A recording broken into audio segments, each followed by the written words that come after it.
Durante los años 70 y hasta mediados de los 80, una serie de robos, violaciones y asesinatos paralizarían por completo al estado de California. A la par de esto, algunas mujeres comenzarían a recibir llamadas por parte de un hombre, indicándoles que las iba a matar o recordando a víctimas anteriores lo mucho que se divirtió jugando con estas. Algunas personas se referían a él como la encarnación del diablo y un monstruo enfermo, y otras como el original acechador nocturno. La investigación para poder dar con este hombre duraría más de 40 años, engañando a los investigadores en diversas ocasiones, eludiendo a las autoridades y llegando incluso a tener una vida plena y tranquila. El caso que nos atañe hoy nos llevará a través del desconcierto que deja una falsa sensación de justicia ante el hombre que fue conocido no solo como un verdadero depredador prolífico, sino como el asesino del Golden State. Joseph James DeAngelo Jr. nació el 8 de noviembre de 1945 en un pequeño pueblo del estado de Nueva York, en el seno de una familia militar. Su padre, quien era un hombre sumamente duro, frío, abusivo y quien solía golpear a su esposa, era un sargento que pertenecía al ejército de los Estados Unidos, situación por la cual la familia completa se vería en la constante necesidad de moverse entre distintas bases militares a lo largo del mundo. En una de estas bases ubicadas en Alemania, y a su corta edad, DeAngelo presenciaría la brutal violación que 2 soldados cometerían contra su hermana cuando ésta tenía 7 años de edad. Esto implicaría en él un atrofiante crecimiento emocional que comenzaría a fracturar su visión del mundo y que lo llevaría poco a poco a sumergirse en conductas agresivas y disruptivas, pues a medida que pasaban los años, este comenzaría a meterse en problemas, a incurrir en robos, a presentar problemas de ira e incluso a violentar y torturar animales. Un par de años después, y ya ubicados de vuelta en Estados Unidos, DeAngelo acudiría a un colegio militar hasta que pasó a formar parte de las Fuerzas Armadas alrededor de sus 19 años y donde serviría como mecánico en Vietnam por casi 2 años. Tras terminar su estadía en el ejército, este regresaría a Estados Unidos y entraría al Sierra College, donde obtendría un título en ciencias policiales para más adelante entrar a la Universidad Estatal de Sacramento, misma de la que se titularía en Derecho Penal. Durante sus años en la carrera, conocería a una estudiante de enfermería de nombre Bonnie Jean Caldwell, con quien entablaría una relación y quien más temprano que tarde se alertaría por las conductas inusuales de DeAngelo, pues este conduciría a exceso de velocidad mientras viajaban en motocicleta e incluso en cierta ocasión patearía en la cabeza a un perro que los perseguía mientras estos conducían y a quien le rompió el cuello debido a la fuerza del golpe. Inevitablemente, Bonnie terminaría con DeAngelo debido a las conductas que éste presentaba y se alejaría de él hasta que una noche DeAngelo acudiría a su casa y la amenazaría con un arma, situación por la cual el papá de Bonnie hablaría con este por aproximadamente 2 horas hasta que finalmente logró calmarlo y se retiró de aquel lugar. No obstante, este continuaría acosando a Bonnie ocasionalmente hasta que conoció a una chica de 17 años de edad, de nombre Sharon Mary Hurdle, y con quien se casaría aproximadamente 1 año después. DeAngelo comenzaría a trabajar como policía en Exeter, California, cuyo cuerpo policial era sumamente pequeño. Rápidamente, DeAngelo se posicionaría en la unidad encargada en robos y sería incluso señalado por sus compañeros como un hombre muy inteligente y profesional, mencionando incluso que debería trabajar para el FBI debido a la minuciosidad que desempeñaba en sus investigaciones. No obstante, a pesar de su excelente trabajo y su manera de actuar ante cada reporte, DeAngelo seguiría comportándose muy distante y apartado de sus compañeros e incluso incurriendo en robos y acosos nocturnos, hasta que este escalaría su comportamiento a un punto tal que le daría un nuevo sentido a su vida.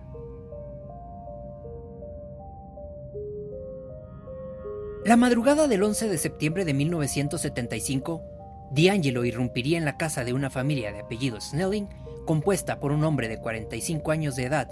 de nombre Claude, su esposa y una adolescente de nombre Beth, de 16 años de edad. D'Angelo se dirigiría al dormitorio de Beth y la despertaría abruptamente, apuntándole con el arma y amenazándole con no hacer ningún tipo de ruido. Posteriormente, intentaría sustraer a la joven de aquella casa, situación que despertaría a su padre y quien confrontaría a aquel hombre que usaba un pasamontañas, por lo que D'Angelo arrojaría a la joven al suelo y se giraría hacia su padre, a quien sin avisar disparó en 2 ocasiones. Acto seguido, se tornó nuevamente hacia la joven, a quien simplemente decidió patear salvajemente en el rostro para finalmente retirarse de aquel lugar. Desafortunadamente, el padre de aquella joven perdería la vida debido a los impactos de bala. Dadas las condiciones y la pequeñez de aquel pueblo, el caso rápidamente sería conocido por todos, quienes quedarían perplejos por lo señalado en el periódico e incluso ligarían este crimen a quien fue apodado como el saqueador de Visalia y quien precisamente había cometido diversos saqueos en los alrededores, pero quien hasta la fecha no había sido detenido. Los investigadores señalarían como principal sospechoso a un hombre con conocimiento militar o con conocimiento sobre las tácticas de los oficiales y quien sabía cómo evadir a estos mismos, puesto que siempre lograba escapar. Sin embargo, este mismo hombre se encararía por primera vez contra un oficial, tan solo un par de meses después del asesinato de Claude Snelling.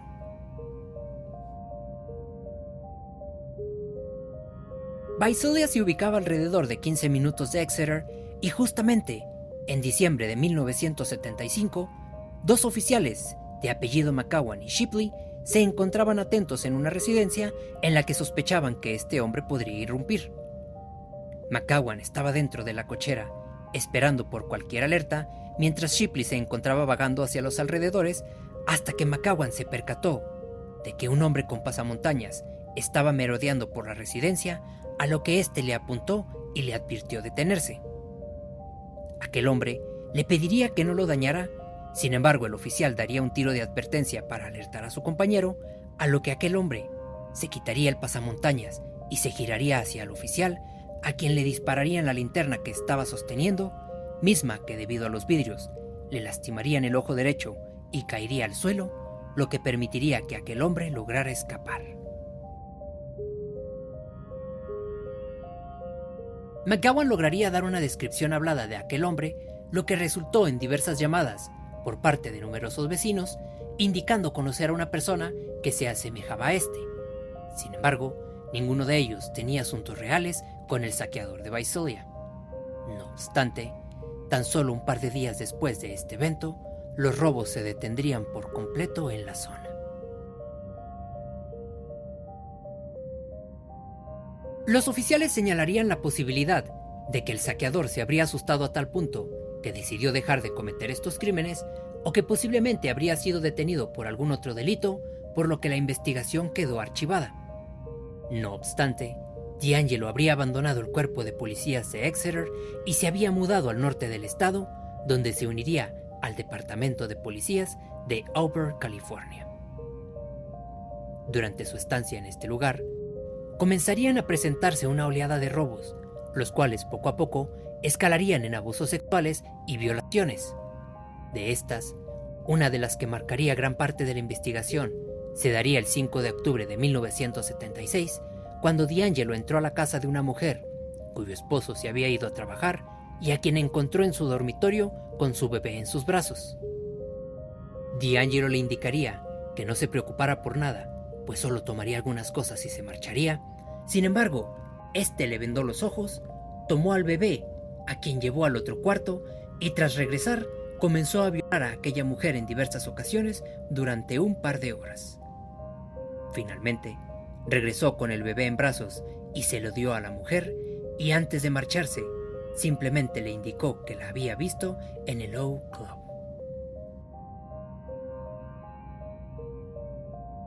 Esta referencia al Oak Club marcó un punto relevante en la investigación de los oficiales, pues solo quienes estaban inmersos en el mundo militar se referían al club de los oficiales como el Oak Club por lo que las sospechas giraron en torno a un militar o exmilitar que habría tenido contacto con esta mujer en dicho club. No obstante, una vez más, la investigación no logró arrojar resultados positivos que les permitieran dar con algún sospechoso.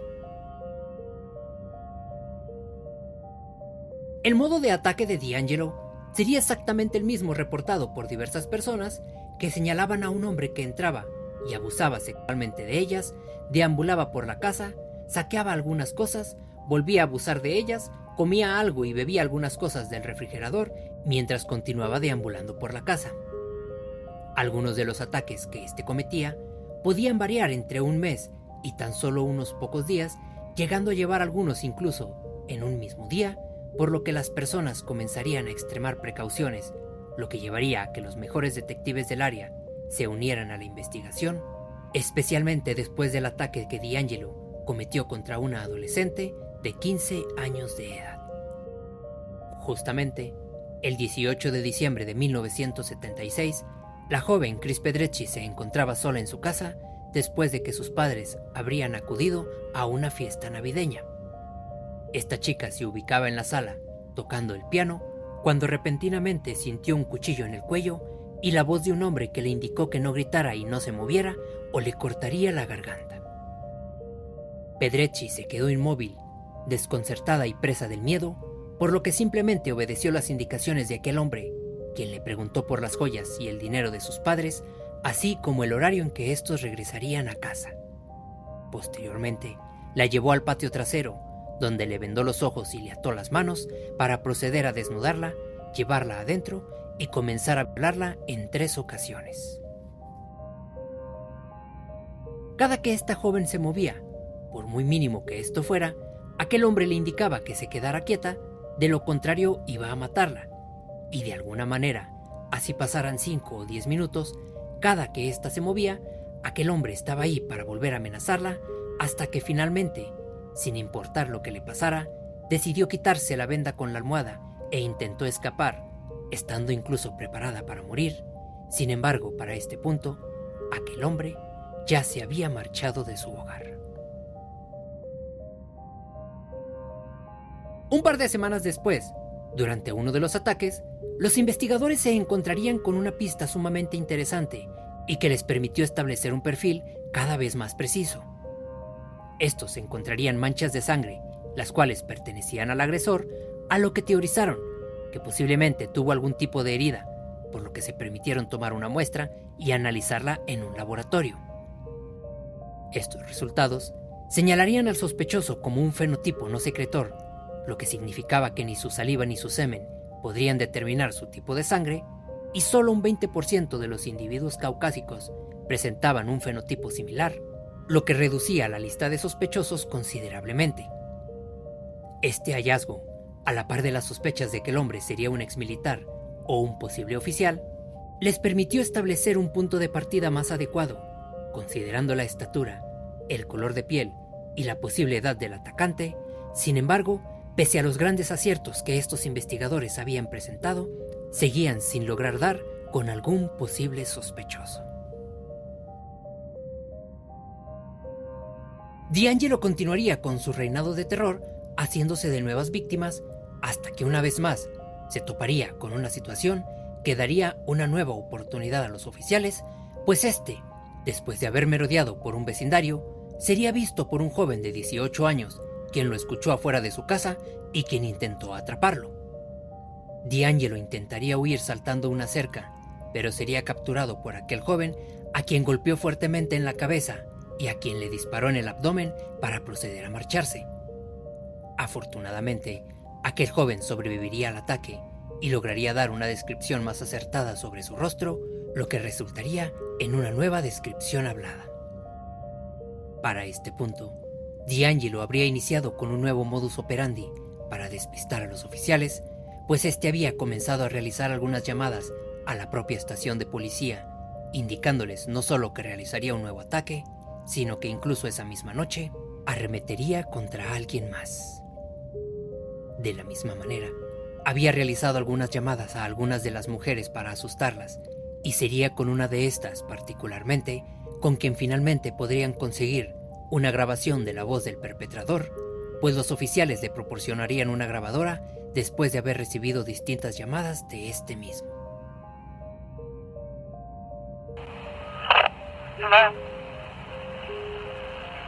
Hello?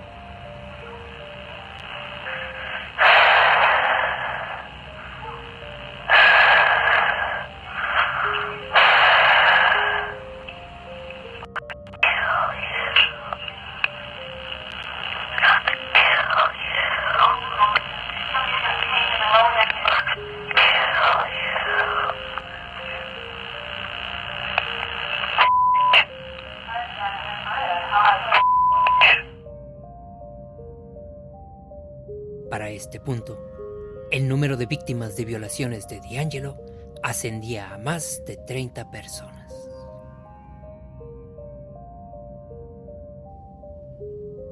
DeAngelo sospecharía que de continuar con sus conductas de manera tan abrupta, tarde o temprano sería capturado, pues las personas no solo habían reforzado la seguridad en sus hogares, sino que incluso algunas habían comprado algunos perros y armas de fuego para poder defenderse, por lo que en febrero de 1977 los ataques en Sacramento se detendrían en su totalidad, a la par de que el terror se sembraría aproximadamente a 90 kilómetros de distancia en un lugar llamado Stockton, California. DeAngelo y su esposa se habían mudado a esta zona y tan pronto como llegó, comenzó a realizar ataques, de entre los cuales resalta una pareja en particular, a quienes después de amagar con su arma, abusar de la mujer y merodear por la casa, DeAngelo comenzaría a sollozar mientras repetía que odiaba a Bonnie, quien fue su primera pareja. En los meses subsecuentes, la investigación no se dirigiría hacia ningún lugar, ni conseguirían más pistas relevantes que les permitieran dar con algún criminal. No, hasta que en julio de 1979, DeAngelo sería arrestado por primera vez debido a un pequeño robo que éste había cometido.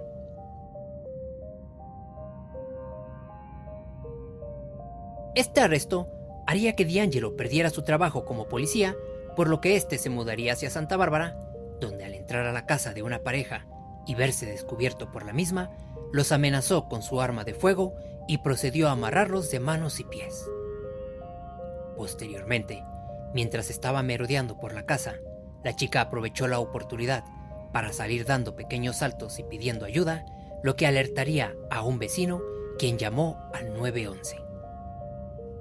Este acto haría que DeAngelo tomara una nueva decisión, que una vez más cambiaría su modus operandi, pues esta vez decidiría no perdonar la vida de ninguna de sus próximas víctimas. Durante poco más de un año, DeAngelo atacaría a diversas personas, entre estos a un doctor y su esposa, quienes fueron encontrados el 30 de diciembre de 1979, atados y con disparos de arma de fuego, y la mujer particularmente con marcas de abuso sexual. Posteriormente, en marzo de 1980, una segunda pareja sería encontrada sin vida por su hijo de 12 años y en condiciones muy similares a la pareja anterior. Para el verano del 81, el número de cuerpos en el haber de DeAngelo escalaría alrededor de 6 a 8 víctimas y habría recibido el apodo del acosador nocturno. DeAngelo se mantendría tranquilo durante alrededor de 5 años después del nacimiento de su primera hija, y para este punto, Richard Ramírez ya habría sido arrestado y recibido el apodo del acosador nocturno, por lo que DeAngelo sería apodado como el original acosador nocturno. Sin embargo, cedería a su impulso y sus ansias una última vez, de una manera tan brutal que dejaría una marca imborrable. El 5 de mayo de 1986, Janelle Lisa Cruz, de 18 años de edad, fue encontrada por un vendedor de bienes raíces, quien pretendía mostrar su casa a unos posibles compradores. Estos encontraron el cuerpo de Janelle, con su rostro prácticamente irreconocible, pues este había recibido numerosos golpes con algún objeto que desfiguró su rostro y causó que parte de su dentadura quedara entre su cabello, e incluso encontrarían algunos restos de sus dientes dentro de sus pulmones. No obstante, Tan pronto como D'Angelo se sintió en la necesidad de asesinar, con la misma rapidez volvió a detenerse, pues para este punto, su esposa habría dado luz a su segunda hija.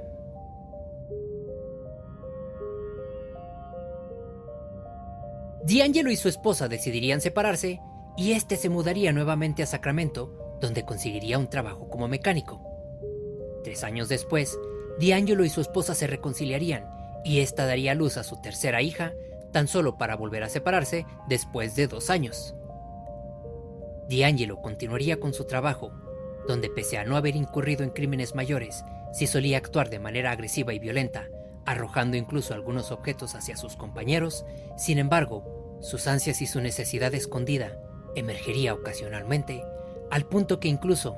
cierta noche tomó su teléfono y llamó a una de sus víctimas saludándole, preguntándole si recordaba la vez que habían jugado hacía 15 años y haciendo pequeñas sátiras psicológicas. Esta llamada volvería a alertar a los oficiales, pues pese al paso de los años, sabían que este hombre seguía libre y era muy probable que volviera a incurrir en actos delictivos pese a haberse mantenido relativamente tranquilo. Asimismo, los investigadores comenzaron a conectar los casos de diversos perfiles de sospechosos que estos habían establecido, señalando que tal vez podía tratarse de una misma persona, por lo que en 1995, gracias a los avances que se tenían en ADN, volvieron a hacer una comparación con las muestras que habían mantenido de distintos crímenes y al revisar las pruebas de las víctimas del original acosador nocturno, estos coincidieron con el violador del área este, por lo que concluyeron que efectivamente se trataba del mismo hombre. No obstante,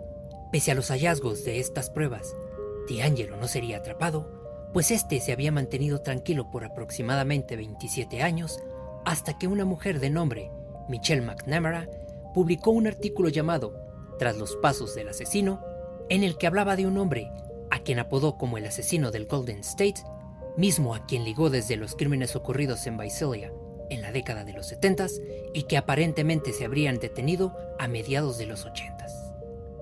De la misma manera, comparó las similitudes en todos los casos, haciendo ver que este hombre había pretendido realizar diversos actos para despistar a los oficiales y que coincidían justamente con el perfil de un exmilitar o un exoficial al mantenerse siempre un paso delante de estos.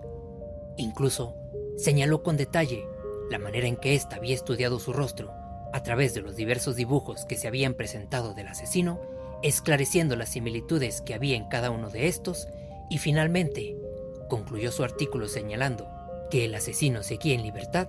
y que su edad debía rondar aproximadamente los 62 años de edad.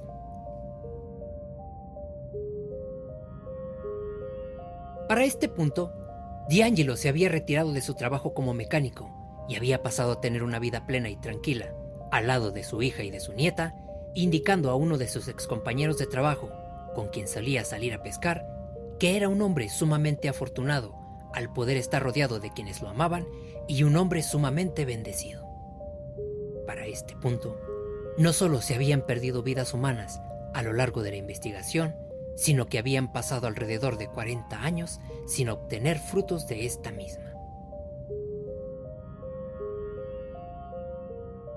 En el año 2017, los investigadores decidirían realizar un último intento basado en la investigación de ADN a través de los árboles de genética. Esta consiste en personas que toman muestras de ADN para poder hacer un rastreo de raíces genealógicas y se publican en un sitio web en el que se adquieren relaciones potenciales para construir justamente un árbol familiar.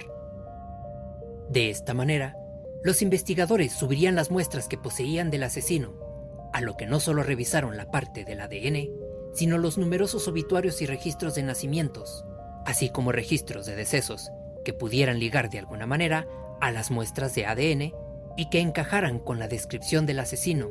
como su edad, la raza, el área en que habitaba, entre una cantidad de detalles. De esta manera, finalmente pudieron concretar una lista de alrededor de 1000 sospechosos que se conectaban directa o indirectamente con las descripciones mencionadas, por lo que para reducir la cantidad de sospechosos, se enfocaron en candidatos que potencialmente podrían rondar la edad del asesino y posteriormente Rasgos más específicos como el color de ojos y de cabello, lo que reduciría la lista aún más, hasta que finalmente un nombre en particular resaltó de entre estos candidatos: Joseph James DeAngelo. Así pues,